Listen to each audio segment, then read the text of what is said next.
Hoy tenemos en el podcast a Joana León, que es nutricionista deportiva de alto rendimiento, por eso la hemos traído, porque nos viene bien. Y vais a ver también cómo nos simplifica y nos habla de una forma muy sencilla y muy fácil de cómo tenemos que adaptar nuestra alimentación a conseguir nuestros objetivos.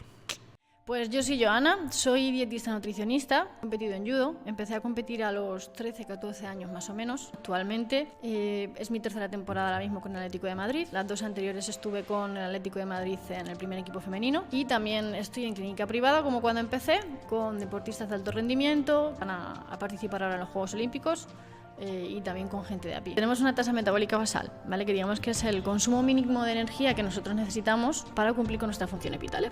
Parece que solo con comer saludable nos vale, pero sí es verdad que el tener en cuenta la cantidad de cada grupo de alimentos de forma orientativa que consumimos nos puede ayudar mucho a que esa dieta esté bien organizada y bien estructurada. Sí es verdad que si yo tengo un objetivo, por ejemplo, pérdida de peso, si yo alcanzo un déficit calórico, yo voy a perder peso. Lo que vamos a tener en cuenta también es la calidad de esa pérdida de peso. Es decir, si yo hago un déficit calórico muy grande porque estoy teniendo en cuenta las calorías pero estoy ajustando mucho el déficit y no consumo casi nada de proteína o me quedo muy cortito en proteína, lo normal es que la masa muscular se vaya y eso sería una pérdida de peso de mala calidad. Muchos deportistas solo se centran en el arroz y el pollo y yo ahí es donde tengo que trabajar mucho con ellos de vamos a meter verduras, vamos a meter fruta, legumbres, entonces sí que trabajo con ellos. Con una dieta de 1200 calorías ganar masa muscular va a ser difícil. Se puede hacer sin necesidad de ningún nutricionista. La cosa es que la información que tú la obtengas, obténla de una fuente fiable y que te dé los datos que más o menos se adapten a ti.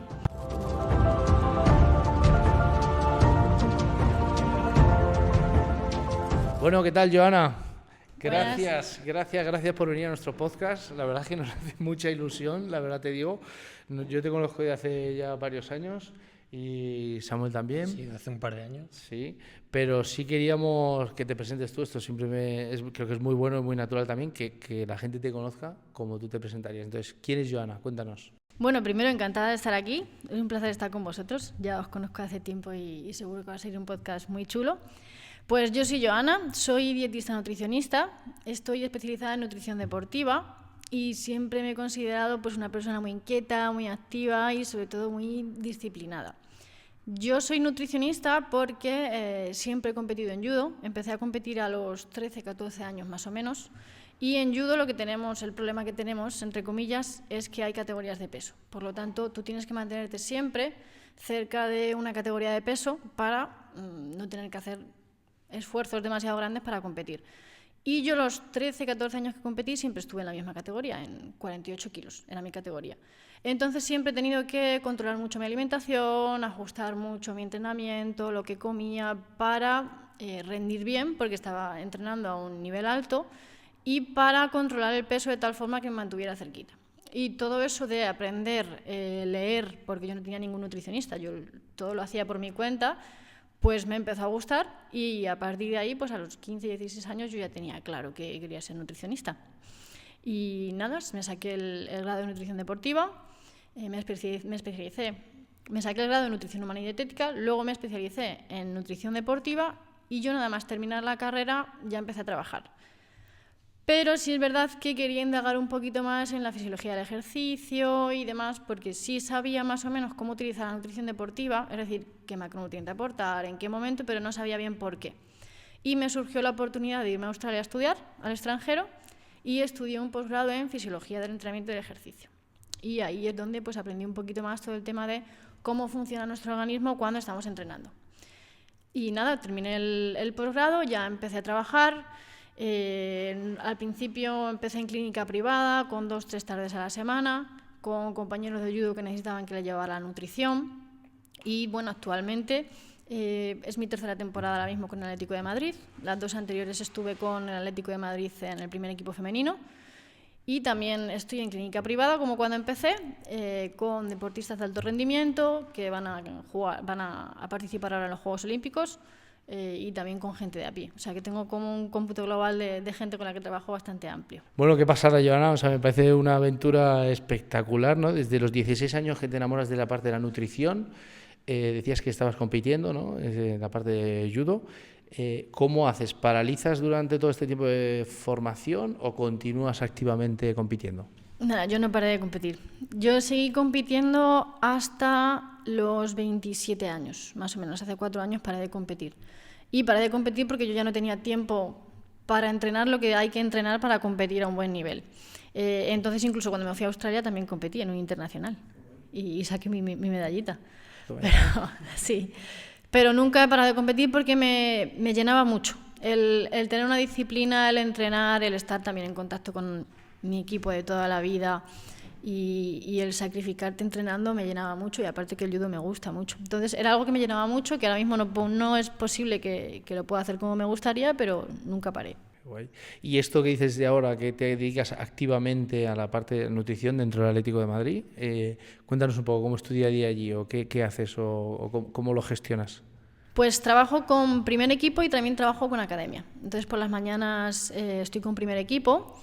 Generalmente mi día a día solemos hacer valoraciones de composición corporal, antropometría a las jugadoras, por lo tanto el día suele empezar con 3-4 antropometrías a las jugadoras que le toque, que tienen que venir en ayunas. Y luego, una vez que se ha hecho la antropometría, tengo como un periodo de tiempo para hacer informes que luego se entregan a cuerpo técnico, y cuando empieza el entrenamiento ya empecé a preparar con el staff pues todo el tema de hidratación, suplementación y demás. Luego en el entrenamiento yo estoy presente en campo y ayudo con todo el tema de hidratación, cualquier cosa que necesite la jugadora por mi parte, o le echo una mano a algún compañero. Y antes de terminar el entrenamiento suelo ir a preparar los batidos post-entreno, que suele ser pues específico para cada jugadora o a nivel general, depende mucho del entrenamiento. Y una vez que termina el entrenamiento hay como un periodo donde yo lo utilizo también para trabajar en mis cosas, y termina la jornada de la mañana, digamos, con las comidas con las chicas, que son comidas obligatorias de todo el equipo. Entonces yo me paso un poquito antes al restaurante, hablo con cocina, que todo esté bien organizado, que no haya habido ningún problema, y estamos ahí todo el cuerpo técnico y las chicas comiendo en el restaurante. O sea que actualmente o hasta ahora has trabajado con todo tipo de personas, desde personas como David o como yo, normal y corriente, que un poco deportistas, personas que no hacen deporte, personas o clubes tan grandes como el Atlético de Madrid, y también has dicho personas que se preparan para los Juegos Olímpicos. O sea, al más alto nivel, personas de élite. Hay mucha diferencia entre una preparación de una persona que llega a la consulta y quiere, como David, perder un poco de peso, o yo ganar un poco de masa muscular, y un deportista de élite o un club donde te exigen tanto esa presión porque estén los jugadores o las jugadoras en este caso tan bien físicamente. La diferencia es bastante grande porque el objetivo es muy diferente. Entonces mi objetivo también como nutricionista es muy diferente. A una persona de calle que viene a la clínica, generalmente lo que busca es o cuidar su alimentación o buscar una pérdida de masa grasa o una mejora de masa muscular, donde con ciertos cambios concretos la progresión puede ser un poquito más lenta o más avanzada, pero los objetivos se van a lograr a corto o a largo plazo. Y el hecho de que ese objetivo se logre o no le va a perjudicar tanto como a un deportista de élite o como a una empresa, como un club deportivo como el Atlético de Madrid.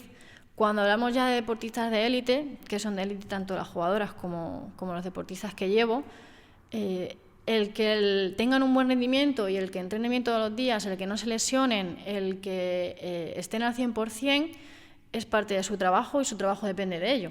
Por lo tanto, mi componente es bastante más importante en un deportista de élite que en una persona de calle que tiene unos objetivos un poquito más generales. Entonces, el foco a la hora de ajustar el plan nutricional es muy diferente en élite que en otro tipo de personas.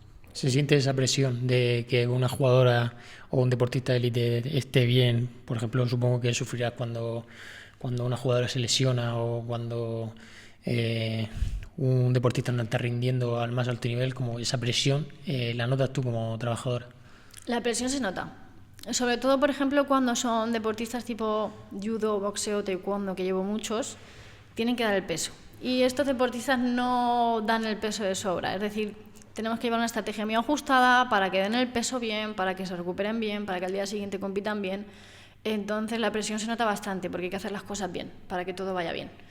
En el caso de las jugadoras, más de lo mismo. No es tanto presión por parte de la jugadora, que también lo quiere hacer bien y se deja llevar muy bien, pero sí que es presión por parte de staff y del equipo que necesitan que esa jugadora esté al 100% lo antes posible.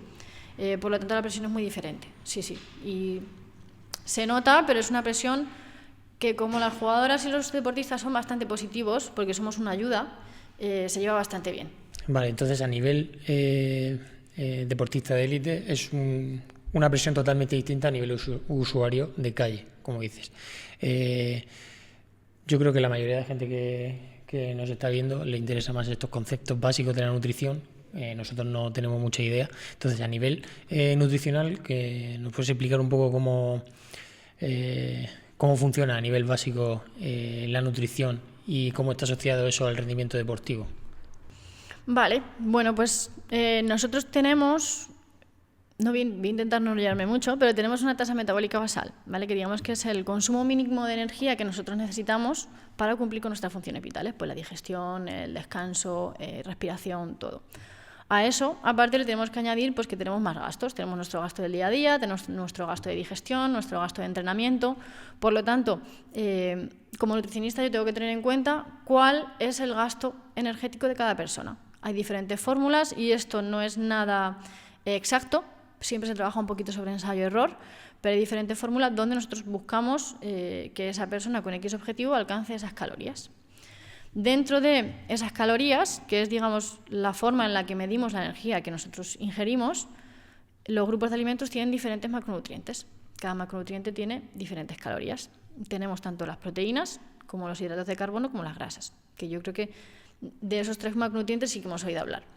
Las proteínas, su principal función es la estructural. Es decir, nosotros con un entrenamiento, por ejemplo, al entrenar tenemos unas roturas musculares, y con ese consumo de proteínas, esas proteínas se convierten en aminoácidos con el proceso de digestión y digamos que son como los ladrillitos del músculo. Así es como yo lo intento explicar así un poco de forma básica. Y aparte forman parte de muchísimas estructuras, no solo del músculo, de casi todo el organismo. Luego tenemos los hidratos de carbono, que entendemos por cereales, arroces, tubérculos, frutas, que son principalmente energéticos, es decir, son nuestra principal fuente de energía cuando hay un entrenamiento de una intensidad media-alta. Por lo tanto, tanto en entrenamiento como en entrenamiento más básico como en entrenamiento de alto rendimiento hay que tenerlo en cuenta también. Y por último tenemos las grasas, que las encontramos pues, en frutos secos, aguacates, aceites, pescados azules, pescados un poquito más grasos, que tienen, aparte de una función energética, porque son las que más energía contienen, tienen también una función pues, un poquito más estructurada, antiinflamatoria, tienen también una función a la hora de controlar todo el tema hormonal, ¿vale? Por lo tanto, que haya un buen aporte de grasas saludables también va a ser beneficioso. ¿Y esos porcentajes para una dieta normal y corriente sin un objetivo deportivo claro o simplemente estar saludable, esos macronutrientes, cómo más o menos se podrían repartir a nivel básico? El que estén repartidos de forma adecuada es importante, ¿vale? Porque muchas veces parece que solo con comer saludable nos vale, pero sí es verdad que el tener en cuenta la cantidad de cada grupo de alimentos de forma orientativa que consumimos nos puede ayudar mucho a que esa dieta esté bien organizada y bien estructurada. Yo normalmente no suelo trabajar por porcentajes porque eso es algo un poco ambiguo y yo suelo trabajar por gramos por kilo de peso. Por ejemplo, en el caso de la proteína, en gente que no es muy deportista, normalmente entre 1,5 y 1,7 gramos por kilo de peso es suficiente. En el caso de deportistas donde hay un daño muscular mucho más alto, donde la intensidad sea mucho más alta, hay un entrenamiento de fuerza que genere mucho más daño muscular, ese consumo de proteína para ayudar a esa reparación y a esa generación de masa muscular aumenta un poquito y puede llegar pues, a lo mejor hasta 2, 2,2, dependiendo mucho de las calorías que consumamos.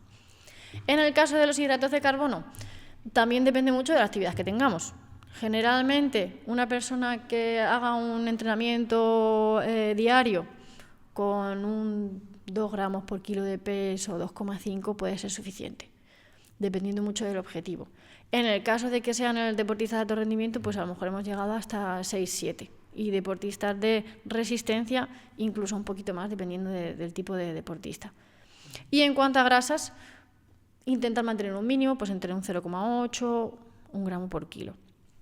Esto se calcula teniendo en cuenta los gramos que te aporta cada alimento. Pues por ejemplo, si 100 gramos de pollo me aporta 25 gramos de proteína, pues tengo que tener en cuenta más o menos cuánto me aporta cada cosa. A nivel general, lo que yo suelo decir para que no estén cortando macronutrientes ni nada de eso, la base de proteína y verduras en vuestras comidas va a ser esencial, es decir, que haya un buen aporte de proteína, tanto en comida como en cena, e intentar también añadir en desayuno. Y luego nuestro consumo de hidrato de carbono pues va a variar un poquito según nuestra actividad física. ¿Que nuestra actividad física ha sido más alta? Vale, pues yo puedo meter un poquito más de hidrato de carbono en forma de pues legumbre, patata, boniato, arroz integral, pasta integral. En el caso de que mi día a día haya sido más sedentario, pues mi gasto energético ha sido más bajo, mi necesidad de hidrato de carbono va a ser más baja, no quiere decir que se elimine, pero igual optar más pues, por frutas, otros cereales integrales, legumbres. Así es como yo lo intentaría organizar. O sea, si tuviéramos que poner a nivel conceptual, ¿no? ¿Dónde tendríamos que poner el foco? ¿Más en la parte de las macros o a nivel calorías? Es decir, ¿qué es importante o qué es más interesante? ¿Mirar las macros o mirar las calorías que ingiero? Las dos cosas son importantes. Sí es verdad que si yo tengo un objetivo, por ejemplo, pérdida de peso, si yo alcanzo un déficit calórico, yo voy a perder peso. Lo que vamos a tener en cuenta también es la calidad de esa pérdida de peso. Es decir, si yo hago un déficit calórico muy grande, porque estoy teniendo en cuenta las calorías, pero estoy ajustando mucho el déficit y no consumo casi nada de proteína o me quedo muy cortito en proteína, lo normal es que la masa muscular se vaya. Y eso sería una pérdida de peso de mala calidad. En el caso de que yo quiera ganar masa muscular, por ejemplo, y yo empiezo a comer más porque quiero aumentar las calorías, pero ese aumento de calorías es por parte de un macronutriente que no nos conviene, o no hay un buen aporte de proteína, que quieras o no, es, digamos, lo que nos va a ayudar a generar el músculo, pues en vez de ganar masa muscular, igual estamos ganando masa grasa. Por lo tanto, las calorías son esenciales para el objetivo que tenemos, pero el organizar los macronutrientes para que ese objetivo se logre de forma de buena calidad también es importante. Qué fácil, o sea, escucharlo es súper fácil. Y dentro de esos conceptos también, el concepto de la fibra, que ahora he oído también como que hay que estar pendiente, ¿no? Del aporte, o sea, la cantidad de fibra que ingieres, no sé si es, o sea, entiendo porque es necesario, ¿no? Porque para todo el ciclo de la digestión de nuestro cuerpo Eso es necesario. ¿Es bueno medir también el aporte de fibra de los alimentos o no? Pues debería haber un mínimo, que creo que se encuentra en 20-25 gramos al día, el mínimo de fibra que deberíamos de consumir. Para no estar contando los gramos de fibra, generalmente pues se recomienda unos 500 gramos entre frutas y verduras, que son los alimentos más altos en fibra al día. Normalmente, si tú consumes 1 o 2 piezas de fruta, algún cereal integral, legumbre y tú tomas tus 2 raciones de verduras diarias, llegas de sobra. Pero el aporte de fibra es muy interesante, primero porque al aportarla aportamos alimentos saludables, es decir, una dieta a base de arroz y pollo, aporte de micronutrientes es mínimo, entonces es una dieta de mala calidad. Al nosotros aumentar el consumo de alimentos altos en fibra, estamos metiendo también más nutrientes. Y la fibra ayuda sobre todo a tener microbiota intestinal, que está también ahora muy de moda, para que tengamos una microbiota intestinal beneficiosa, que también actúa sobre el sistema digestivo, actúa sobre el sistema inmune, y también ayuda a enlentecer un poquito los procesos de digestión y ayuda con los niveles de saciedad, a retener más nutrientes, porque el proceso de digestión es más lento. Por lo tanto, sí, es bastante importante. Hay que medirlo, ¿no? Hay que medirlo y muchos deportistas solo se centran en el arroz y el pollo. Y yo ahí es donde tengo que trabajar mucho con ellos de vamos a meter verduras, vamos a meter fruta, legumbres. Entonces sí que hay que trabajar con ellos, con esas cosas. Claro, porque dentro de ese concepto, por lo que hablábamos antes, ¿no? Enfocando estos conceptos ya a un objetivo, ¿no? Imagínate, yo peso 100 kilos, mi intención siempre ha sido bajar de peso, me cuesta mucho porque a veces subo, dejo las dietas, no miro lo que como, me encanta entrenar, eso es verdad, o sea, voy 5 y 6 días al gimnasio, entreno fuerza. Pero si tuviera que adaptar eso a mi dieta yo ahora lo que estoy haciendo es cuento calorías, digo, tengo que tomar, estoy una locura, 1200, 1300 calorías, pero no me cuesta porque es verdad que miro los alimentos y digo, ¿cuántas calorías tiene? Y esto me sacia mucho, pues como de esto, ¿no? ¿Cómo adaptaríamos eso a una persona como yo? ¿Qué tendría que hacer? ¿Qué datos tiene que mirar o a nivel general? Enfocándolo en pérdida de masa grasa. Pérdida de masa grasa y mantener o aumentar la masa muscular. O sea, una recomposición, ¿no? Sí. Recomposición muscular. Recomposición corporal. Corporal, sí. Eso es. Vale. Con una dieta de 1200 calorías, ganar masa muscular va a ser difícil. Va a ser difícil. ¿Por qué? Porque yo para ganar masa muscular, generalmente, necesito una especie de superávit energético, es decir, consumir un poquito más de energía. ¿Por qué? Porque primero el cuerpo va a utilizar toda la energía que necesita para sus funciones y para su gasto, y luego la que sobra es la que utiliza para generar esa masa muscular. Entonces, con dietas bajitas en calorías, generar masa muscular es muy difícil, a no ser que esas de repente de primeras empieces a entrenar, porque el organismo de repente, como mecanismo de defensa, mejora todo. Si no eres una persona primeriza, va a ser muy difícil. Lo que sí podemos enfocarnos es en mantener al máximo la masa muscular que ya tienes y que entrenes al 100%, es decir, que tengas un consumo de energía suficiente para que tus entrenamientos sean efectivos, porque ya es lo que te gusta. Entonces tenemos que aprovechar para que entrenes al 100%. Generalmente se busca un déficit de depende del objetivo que queramos, de cómo queramos de perder de prisa o de despacio, pero con un déficit de un 20 o un 25% respecto a tu gasto habitual, con eso debería ser suficiente. Yo creo que tú ahora mismo estás un poquito bastante más alto. Pero sí es verdad que para iniciar, a veces estos cambios bruscos vienen bien. Dime, perdón. No, dale. O sea, quiero decir, porque yo a veces digo, vale, pero si decíamos lo de la aporte, pero si yo miro la proteína que tengo que tomar y cumplo con esos 150, 160 gramos de proteína y miro también la parte de las grasas, ¿no? Estas que hablábamos, ¿sería suficiente o tampoco? ¿O perdería masa muscular en este caso? No, bueno, depende. Si el déficit energético es muy grande, por mucha proteína que te tomes, la masa muscular no tiene energía suficiente para mantenerse. Pero si está más o menos bien organizado y es un periodo corto, es decir, en 2 semanas la masa muscular no se va a ir, son periodos mucho más largos, no tiene por qué irse la masa muscular. Pero sí es verdad que a largo plazo una dieta muy bajita es inviable de seguir, tanto a nivel rendimiento como a nivel de saciedad, y que suelen haber ciertas alteraciones hormonales. Cuando tú no le das suficiente energía al cuerpo y es muy agresivo, el cuerpo reacciona, porque el cuerpo no entiende que tú quieres perder masa grasa. Lo que entiende es que lleva bastante tiempo sin suficiente energía. Y ya ahí se altera un poquito hormonalmente, disminuye un poquito tu tasa metabólica basal, es decir, empiezas a gastar menos, tu cuerpo indirectamente quiere gastar menos, entonces tú quieres entrenar menos, te quieres mover menos. Entonces, a corto plazo igual es viable como para tú enchufarte un poco, pero a largo plazo sí que puede tener ciertos efectos secundarios. ¿Cuánto sería el corto plazo? 2-3 semanitas, por Máximo. ejemplo. Pues voy por la segunda. O sea, me queda una. Y tendría que subir a lo mejor a una ingesta calórica aproximada o miraría los nutrientes. ¿Qué debería de hacer? Yo primero calcularía cuál sería tu déficit ideal, y una vez que yo tenga tu déficit ideal, pues a lo mejor son 1.800 calorías o 1.900. Ahí ya organizo los macronutrientes y depende mucho de la persona. Pues meto un poquito más de hidrato, meto un poquito más de grasa, meto un poquito... Sí que es verdad que la proteína no suelo jugar con ella, vamos a intentar cumplir este mínimo, pero si a esa persona le gusta mucho el hidrato de carbono, pues igual subo un poquito más el hidrato bajo la grasa, o meto un poquito más de grasa, o gestiono un poquito el hidrato. Es como un Tetris, Vas jugando, ¿no? Vas sí. jugando con los macros.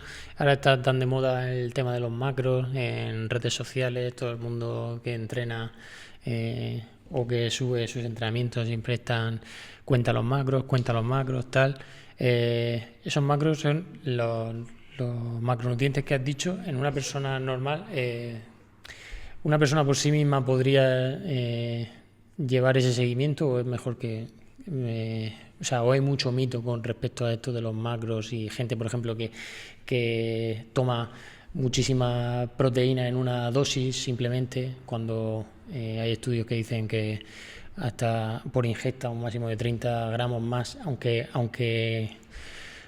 tome 60 o 70 no va a ser efectivo. Al final hay mucho mito en todo esto de los macros. ¿Cómo se puede medir así a grosso modo?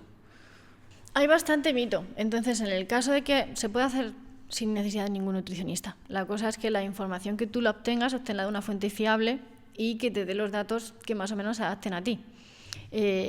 Normalmente, si tú más o menos calculas un poco tus macros y utilizas estas apps que te dicen las calorías que están consumiendo y los macronutrientes, y tú has calculado bien tus macronutrientes con una buena organización, se puede seguir. Sí es verdad que con este conteo de macros se puede trampear mucho. ¿Por qué? Pues por lo que tú has dicho. Por ejemplo, tengo que llegar a 150 gramos de proteína, que es bastante, y resulta que llevo 80 y solo me queda la cena. Y de repente metemos 70 o 80 gramos en una misma comida. Todo eso se va a absorber, es decir, los 80 gramos de proteína que te tomes se van a absorber, pero sí es verdad que no van a tener la función con lo que tú te los estás tomando. Entonces, un buen reparto de la proteína a lo largo del día va a ser interesante para evitar pues esos periodos de anabolismo-catabolismo que tengan más anabolismo que catabolismo. ¿Cómo se trampea también? Pues si yo tengo X gramos de hidrato y de grasa y me he quedado corto, pues me meto un dulce, por ejemplo. O tomo un desayuno un poquito más desequilibrado, más alto en grasa, más alto en azúcar, y luego ya ajusto muchísimo el día para que no me pase mucho. Entonces, eso para un día esporádico o 2 esporádicos se puede hacer. Pero si se hace siempre así, ya estamos perdiendo calidad en la dieta, cierta desorganización, nos estamos centrando demasiado en los macronutrientes y menos en la calidad de la dieta. Entonces, está bien por un lado, pero sí que tiene también sus contras si juegas demasiado. Entiendo que lo ideal es cumplir con estos parámetros, con estos macros, de manera alimentación pura y dura. Pero claro, para llegar a esos porcentajes y a esos gramos, muchas veces se usa el tema de la suplementación. Incluso los propios nutricionistas te pueden echar una mano, por ejemplo, si eres deportista de élite o si entrenas de más. El tema de la suplementación, ¿qué opinión tienes con ella? Sí, también hay mucho mito con el tema de la suplementación. Yo, por ejemplo, me pongo a buscar, no voy a decir ninguna marca porque de momento no. En cualquier marca de proteínas y veo isolatada, suero de no sé qué, creatina de no sé cuántas, BCA, hay mucho mito y mucho cuña, por así decirlo, en tema de suplementación. Una pincelada sobre suplementación podría darnos. Sí, bueno, el tema de suplementación es un mundo. Primero porque hay muchísimos suplementos, cada vez más estamos sobreinformados, y sobreinformados es que hay veces que una cosa unos dicen una cosa, otros nos dicen otra, y generalmente muy poquita evidencia científica. Es decir, se sacan suplementos con muy poquita evidencia. Y la evidencia que tienen a veces es para un momento muy concreto, muy puntual, en una situación muy puntual, como ciertos suplementos, por ejemplo. Entonces, la suplementación en sí, bien utilizada, es beneficiosa, tanto para gente de a pie, como para deportistas más amateurs, como para deportistas de élite, pero sí, o orientarte con un profesional que esté actualizado en el tema, o en el caso de que busques información en algún sitio, que sea un sitio fiable y actualizado. En el caso de personas de a pie o deportistas más amateur, pues tenemos suplementación que puede ayudar a mejorar su salud. En el caso de que haya algún déficit, pues tema vitamina D, tema magnesio, tema hierro en ciertas mujeres. Si tienes un déficit, quieras o no, con alimentación es muy difícil suplir ese déficit y hace falta suplementación. Y luego también tenemos otra suplementación un poquito más enfocada a temas estrés y demás, como por ejemplo los adaptógenos tipo ashwagandha, rodiola, que también puede ser beneficiosa. O otros suplementos, por ejemplo, si hay un consumo bajito de pescado, o si hay un consumo bajito de ciertos tipos de carne, pues la omega 3 y demás puede venir bien. Luego hay otros suplementos que son para compensar aquellos requerimientos nutricionales que no conseguimos alcanzar con la alimentación. Pues por ejemplo, el suplemento de proteína. La proteína proviene de la leche, por lo tanto no es un suplemento deportivo en sí, sino como un complemento. Por lo tanto, el consumo de proteína para tú llegar a alcanzar esos requerimientos de proteína puede ser muy beneficioso, si la proteína es de calidad, la proteína que estamos consumiendo. Y de hecho a las mujeres nos cuesta mucho, porque a lo mejor nos tomamos un filetito o dos y en el desayuno no tomamos nada y en la cena una latita de atún. Entonces, muchas veces ese suplemento de proteína nos viene muy bien.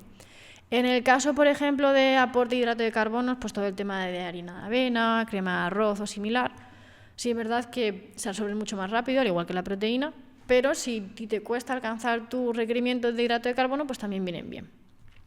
Y luego en deportistas de élite el objetivo, aparte de los que ya hemos dicho, que es pues salud, algún déficit o cubrir requerimientos, hay suplementación que sí ha demostrado que mejora el rendimiento. Entonces, si estamos hablando de élite y que a lo mejor aumenta un 1 o un 2% el rendimiento del consumo de este suplemento, a esa persona en particular sí le beneficia mucho el consumo de ese suplemento. Y ahí es donde ya podemos tirar un poquito más pues con creatina, betalanina, nitratos y demás. A gente de gimnasio como vosotros, que entrenáis 5 o 6 días a la semana, pero no tenéis ningún objetivo concreto de rendimiento en sí, pues igual algún preentreno que tenga cafeína o porque os estimule un poquito más, o el consumo de suplemento de proteína o incluso el consumo de creatina, si ya lleváis un tiempo entrenando y estáis como un poquito estancados, puede venir bien. Pero más allá de allí, yo no usaría muchísima más suplementación porque o no tiene evidencia o el coste-beneficio no merece la pena. Okay. O sea, pero decías que es bueno mantenerlo en continuo, o sea, es decir, si yo estoy, lo que decías, ¿no? Estamos entrenando 5 o 6 días a la semana, vamos al gimnasio, esto de meternos el típico batido de proteínas y la creatina diaria, ¿es bueno? O sea, ¿deberíamos de hacerlo o no?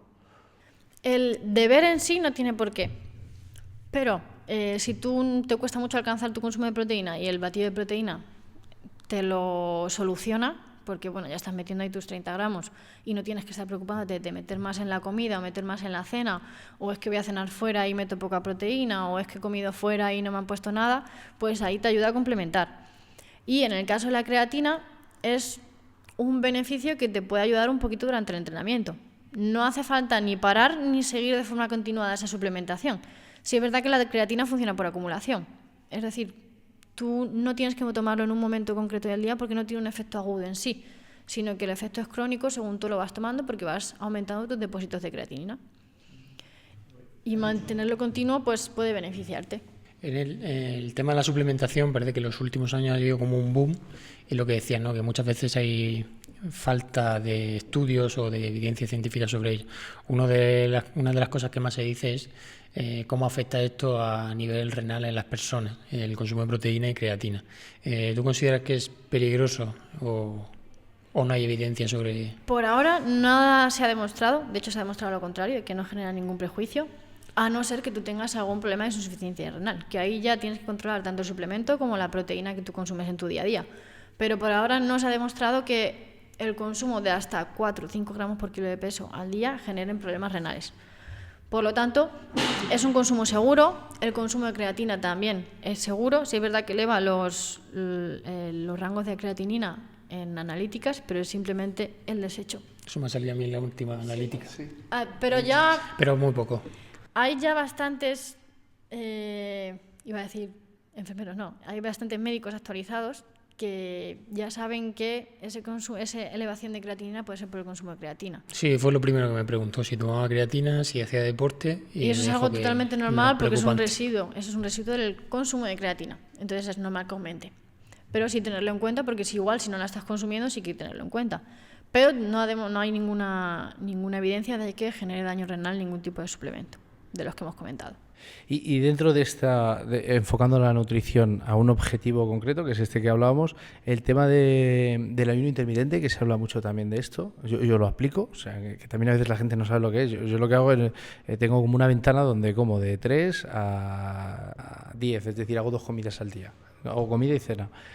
Esto es beneficioso, es bueno porque porque yo a veces veo las aplicaciones que te dice, pues llevas 8 horas, tu cuerpo está haciendo esto, a partir de las 10 horas tu cuerpo hace no sé qué.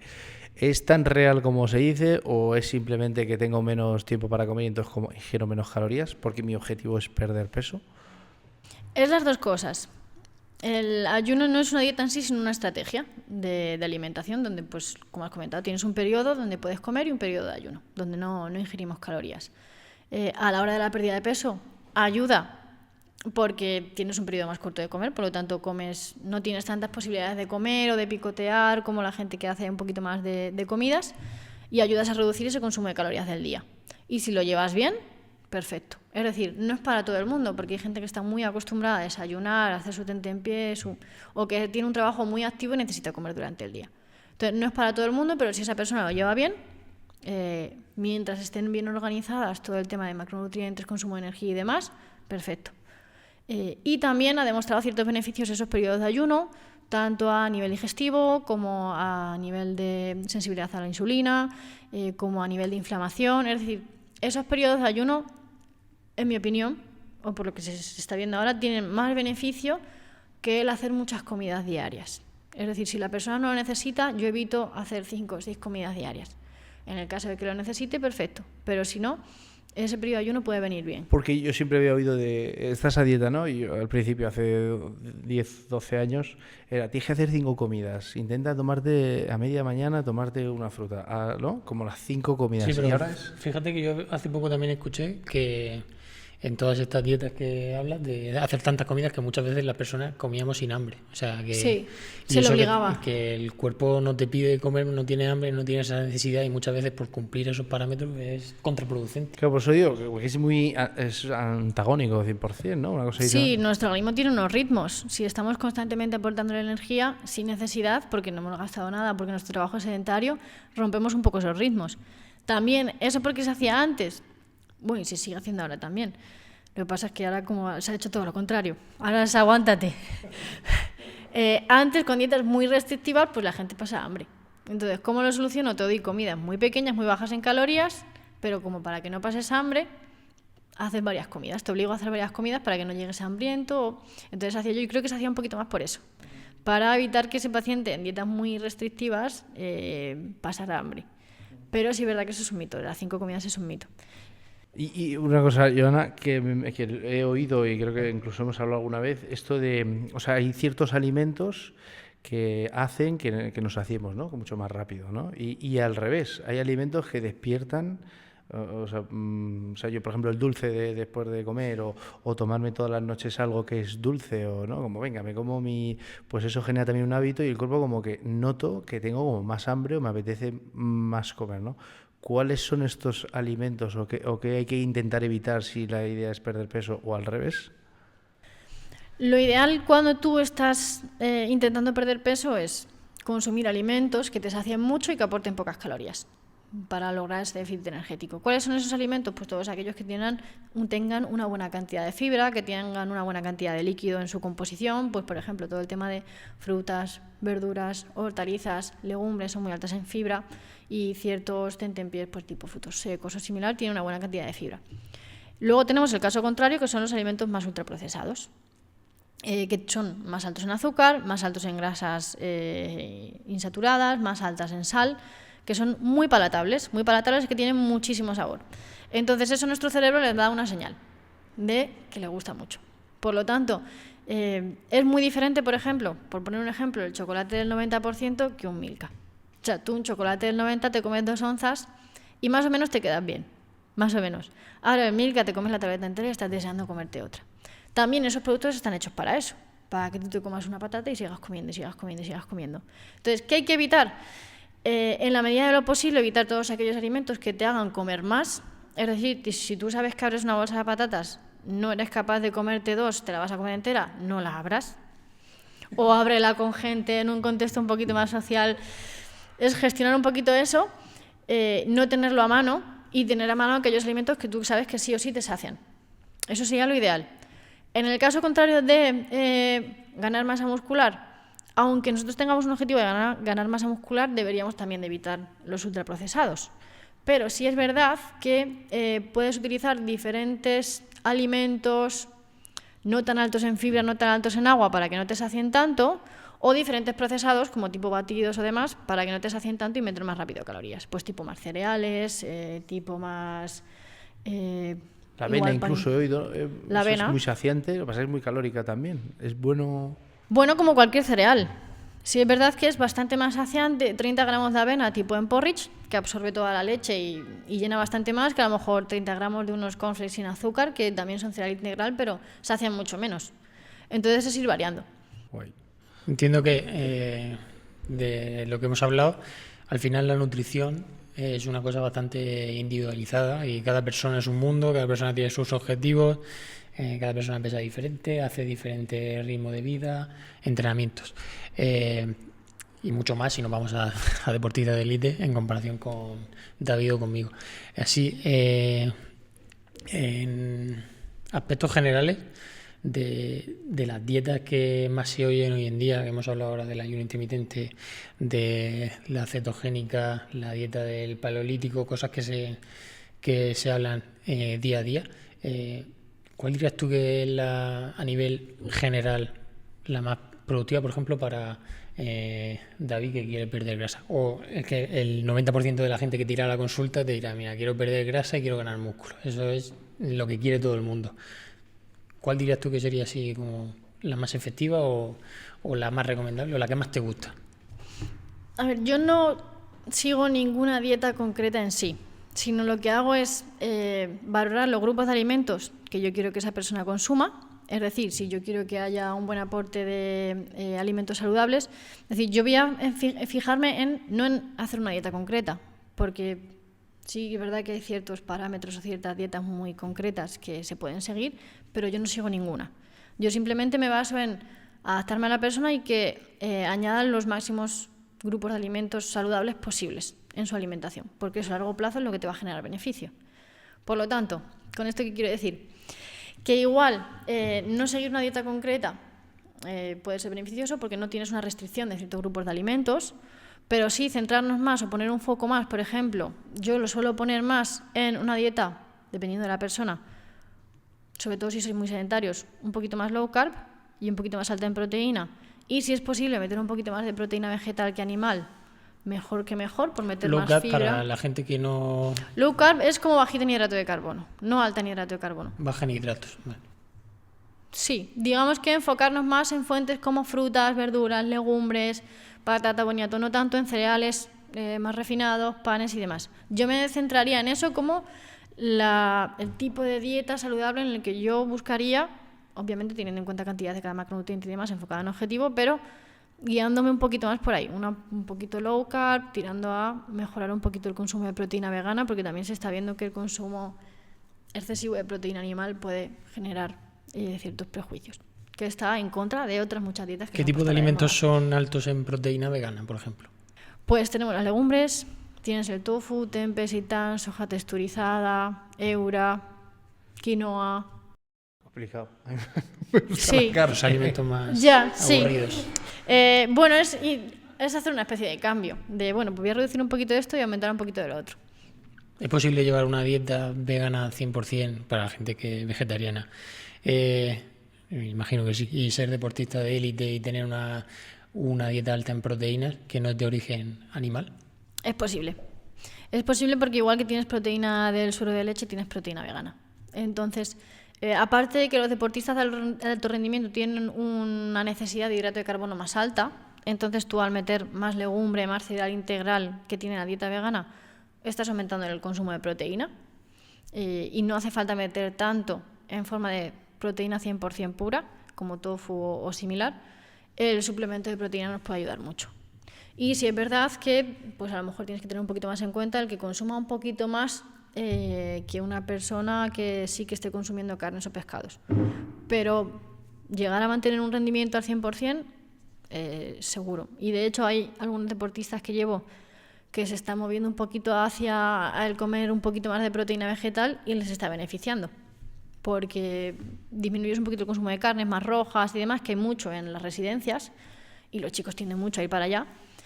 Y aparte, hay mucho miedo a los hidratos de carbono, sobre todo en judo, boxeo y demás. Entonces, al consumir proteína vegetal, indirectamente consumen más hidrato y se encuentran mejor.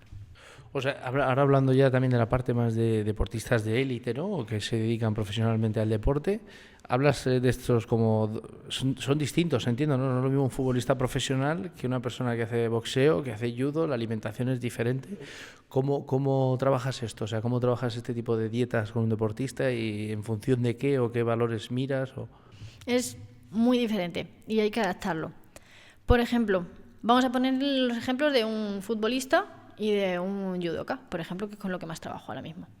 Un futbolista tiene su hora y media, 2 horas de entrenamiento, más luego lo que haga aparte, pero no suele ser muy exigente, y partidos todos los fines de semana. Un judoka igual tiene una competición cada 6 semanas con 4-5 horas de entrenamiento diarias, 6 días a la semana. Entonces yo tengo que enfocarme en que el aporte energético va a ser totalmente diferente en este deportista que aunque entrene 2 horas, el día prepartido es mucho más bajo, 2 días prepartidos también suele ser bajo, luego tiene un día de carga alta, es decir, varía mucho durante la semana el aporte de energía porque el gasto energético es muy diferente, tanto en temporada como pretemporada y demás.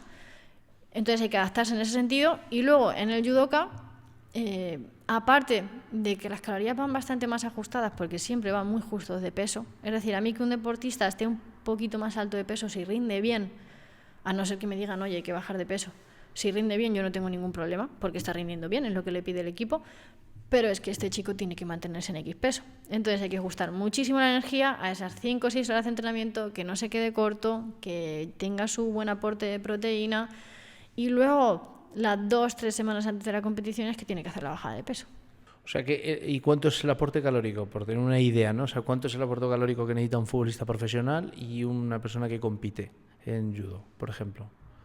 Un día normal de entrenamiento, es Sí. decir, fuera de bajada de peso de un judoka y demás. Pues a lo mejor el futbolista puede llegar a sus 2.500, un día de intensidad media, y el de judo un día de intensidad media puede llegar a sus 3.200 o así. Aprovechando que a mí me encanta el fútbol y aprovechando que trabajas en un club como el Atlético de Madrid, hay varias cosas que siempre me llaman la atención. Una es muchas veces cuando sale en algún documental o en algún partido sale el descanso, por ejemplo antes de la prórroga y tal, están como tomándose unos geles o no sé si son cafés o no sé lo que es. Esas comidas que hacen o suplementos, no sé lo que es, eso qué es y en qué le ayuda en el intraentrenamiento, en este caso sería en nuestro caso, por ejemplo, estar entrenando en el gimnasio y a mitad de sesión tomarte algo, o en el caso de futbolistas profesionales, en el descanso para aguantar la segunda parte. Normalmente lo que toman suelen ser geles o isotónico, o en caso previo a la prórroga, el jugo de pepinillo, que es para los calambres, que ahora si queréis os lo explico. Jugo de pepinillo. Sí, ahora lo explico si queréis.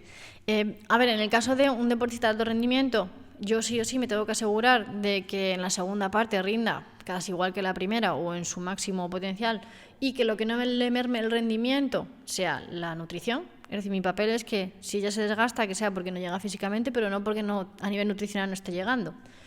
Y ahí lo que hacen es aportar hidrato de carbono, sobre todo. Como hemos dicho, es nuestra fuente principal de energía en intensidades medias altas. Nosotros tenemos unos depósitos de glucógeno en nuestro músculo, que es la glucosa, se pasa a glucógeno y se almacena. Entonces, ese glucógeno, según lo vamos necesitando, va saliendo al torrente sanguíneo en forma de glucosa y se va utilizando.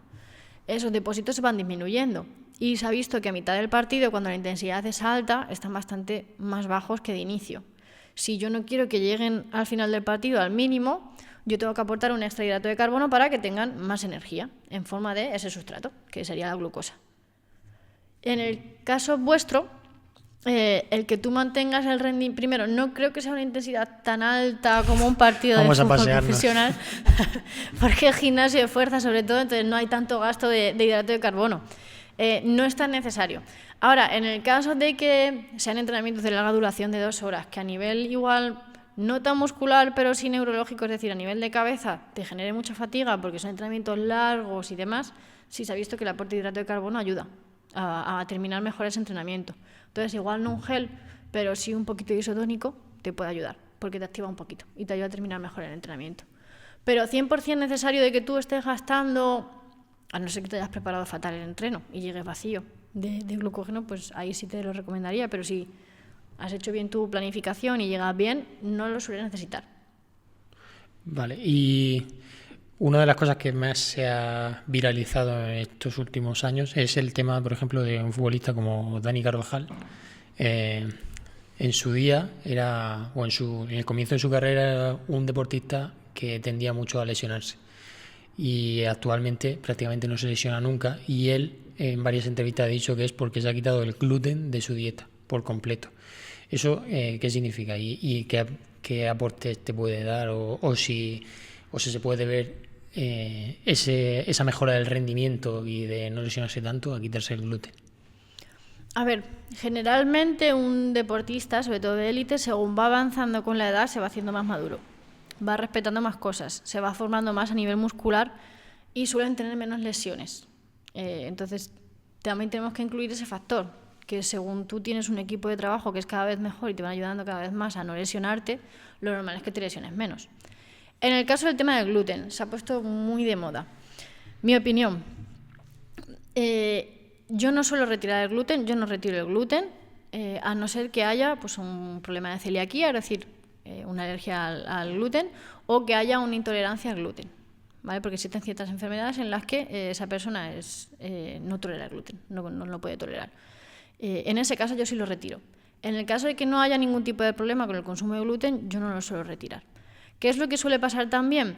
Que tú al retirar el gluten estás eliminando ciertos alimentos y harinas más refinadas que igual no son beneficiosas. Pues pastas blancas, panes, cereales más refinados. Al eliminar tú todo eso, no es que solo estés retirando el gluten, es que estás mejorando mucho la calidad de la dieta, porque si no consumes eso, consumes otro alimento más saludable.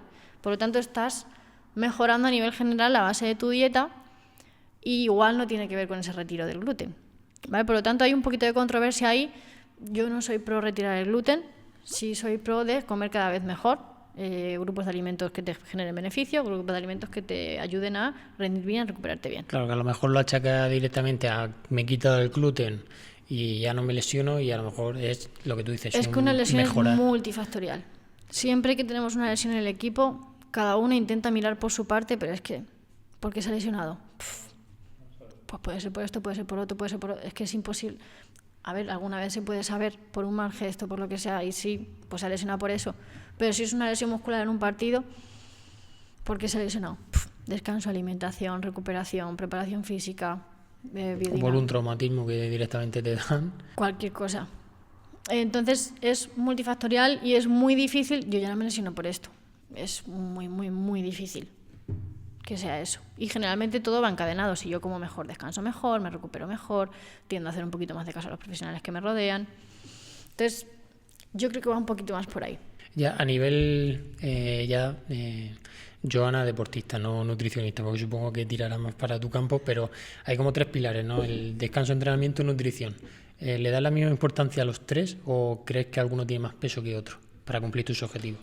Deportista de alto rendimiento. Deportista de alto rendimiento y deportista amateur o de calle. Para deportista de alto rendimiento, sí es verdad que yo pondría la nutrición en un escalón más bajo. Es decir, el entrenamiento y el descanso. Lo que te va a generar a ti beneficio y que te va a hacer mejorar es el entrenamiento, eso 100%. Y el descanso es lo que te va a permitir que tú recuperes a 100%.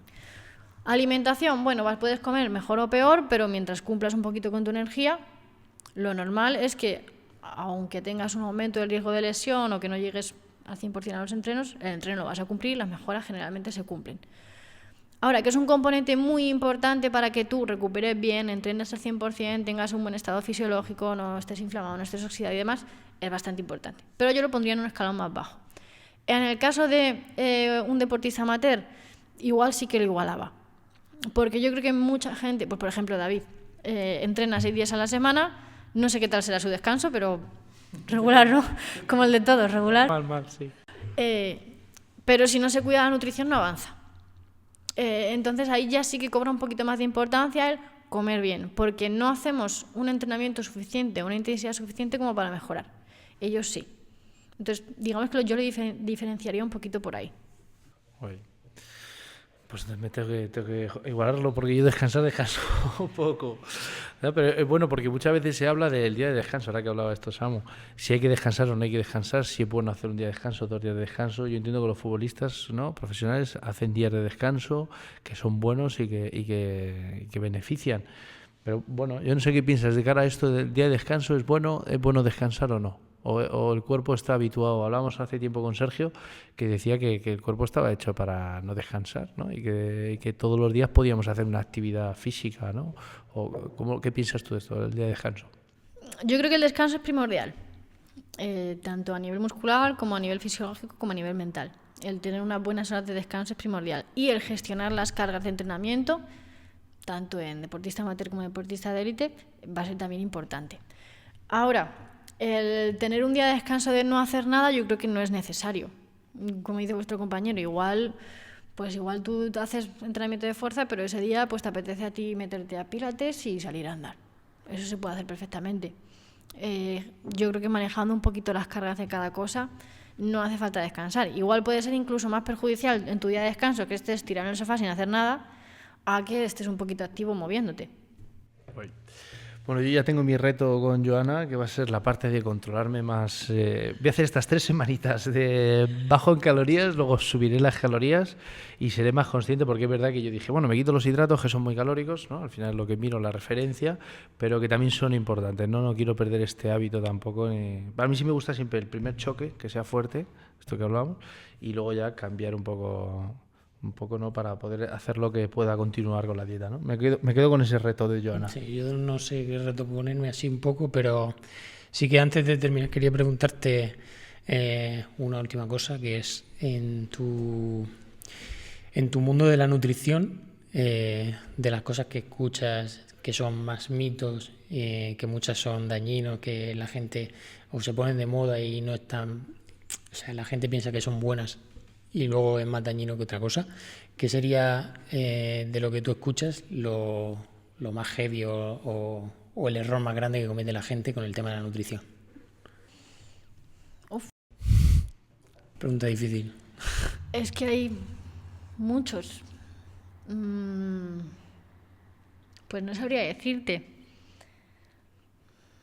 O que llegan a tu consulta y te dicen cosas como, no, yo es que hago esto, o lo que estamos hablando ahora, solo miro calorías, me quito las grasas, no tomo nada de hidrato, o ahora las dietas estas que hay de... Yo tengo un amigo que se tira una semana comiendo sirope de arce siempre que empieza una dieta. Y no come nada más que el sirope de arce, que es un líquido que se compra en un supermercado.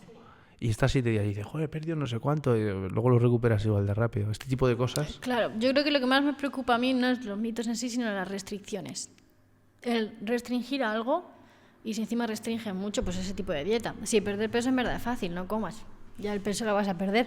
De una forma u otra el peso se va a ir, pero sí es verdad que luego a largo plazo es inviable y aparte como salado tiene ciertos efectos secundarios que te van a hacer comer muchísimo más. Por eso las dietas a corto plazo súper restrictivas, si luego tú no lo gestionas muy bien después, no funcionan para nada. Y de hecho se recupera más peso. Entonces yo creo que lo que más me preocuparía serían ese miedo que le estamos metiendo a la gente con ciertos alimentos, con ciertas restricciones. No puedes comer esto, no puedes comer lo otro, no puedes comer gluten, no puedes comer fruta, no puedes comer legumbres porque tienen antinutrientes, no puedes comer no sé qué, y la gente se vuelve loca y no sabe qué comer y se agobia. Y al final, como son alimentos muy concretos que no puedes comer legumbres, vale, pero ¿y esas galletas que te estás tomando en el desayuno? Y esa ansiedad que te entra por la noche que te levantas y te tienes que tomar un vaso de leche con algo. Entonces, todo lo que sea restricción va a generar ansiedad y va a generar aumento de los niveles de estrés y eso puede llevar a hacer malas elecciones o a tener una mala relación con la comida. Entonces, a nivel general, yo me enfocaría en que, o mi objetivo como nutricionista cuando vamos a consulta es que el paciente tenga una buena relación con la comida, una buena relación con el entrenamiento y que ese plan esté adaptado a su día a día. Si eso está bien y sabe los conceptos, lo normal es que avance bien. Si hay una mala relación con la comida y no se adapta bien, lo normal es que haya pues, picos de ansiedad, picos de atracón, picos de comidas y luego se vuelvan a entrar en esas dietas restrictivas. Entonces yo creo que el problema más grave es ese miedo que se le mete a ciertos alimentos que en sí son saludables. Yo creo que en los últimos años el alimento que más controversia ha creado es el tema de los huevos. Al principio solo te decían 2 a la semana, luego que si daban colesterol, pero el colesterol era bueno, ahora que puedes tomar todos los huevos que quieras, ¿no? Sí, ahora sí. Hombre, Luis Enrique se tomaba... Y va a 10 seguir huevos, cambiando, pero- va a seguir cambiando, Sí, ¿no? Y va a seguir igual, ¿no? va a seguir cambiando. Muy bien. Bueno, Joana, terminando ya, que ahora tenemos una serie de preguntas rápidas. Si alguien quiere, imagínate que necesita ayuda o el controlar su alimentación, ¿cómo te puede contactar? ¿Qué tipo de perfiles son los que más...? Porque has dicho que llevas la deportiva y la clínica. ¿Cómo te podrían contactar y dónde? Pues yo trabajo en una clínica privada, entonces pueden contactar conmigo ya sea por Instagram, que es @joanaleonf. Tengo también página web, que es nutricionjoanaleon.es. Pueden contactar conmigo también por ahí, tienen ahí toda la información y en verdad por cualquier tipo de red social. Sí es verdad que no trabajo mucho en ellas, pero las uso. O sea que si me contactan por ahí, sí, si me contactan por ahí, lo puedo contactar con ellos. De hecho, a mí me gustó mucho una cosa que hace Joana muchas veces, que dependiendo de la estación, ¿no? Cuando viene la Navidad, te da un listado de alimentos sanos, incluso hasta la propia receta para hacerte un bizcocho, un O en bollo, verano.